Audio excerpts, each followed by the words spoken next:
Hello and welcome to today's watercolour showcase.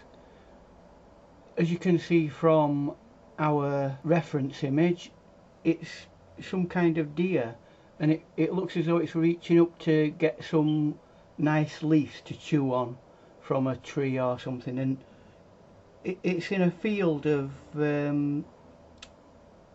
flowers or weeds or whatever they are, and it's got a really nice backlit area of greenery that will make that area of the body a lot more silhouetted than what it would be if it were front lit, because the backlighting is making it more in shadow. But we'll deal with that, and we've got some details in various parts to do. It's a nice composition, I like it. So I've already got it drawn out, as you can see, and we'll crack on. Unfortunately, I lost the video. It crashed my computer, so I had to go ahead with the painting partly done. But what I will do is talk you through how I actually did this painting. Well, first of all, I wet the background thoroughly and added some very pale yellows and light greens. Once that had sufficiently dried to some extent, but not fully, I put little areas of magenta and light blue in it to indicate the flowers in the background, but basically very blurred out. That was my background done. And then I concentrated on doing the deer, and that was quite a bit to start with. Very light yellows and yellow ochre.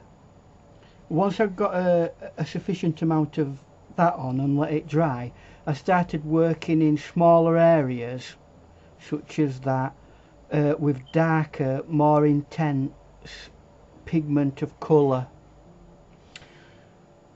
Once I was happy that that was complete and made sure that I didn't overwork it, I then started to look back at this area, and all this really is splodges of little bits of purple and blue and little bits of magenta mix in there. And once you've actually got blobs on there and you've splattered it on, you can take the end of your brush and literally go like that way.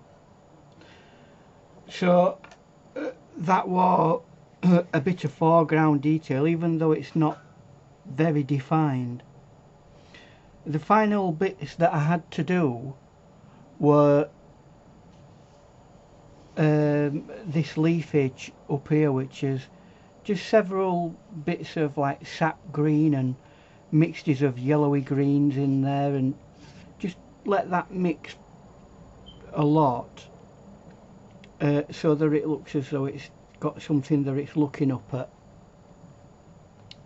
And again, in a similar vein to that, bits of grass with the same types of colours, some sap green and strong yellowy greens, but again this time it weren't just brush strokes. I scraped and did things like that. So unfortunately, I'm sorry about not being able to show you the full video, but at least I've been able to give you an idea of what I've done, and we'll see you in our next video. Hopefully the computer will work. Enjoy your art.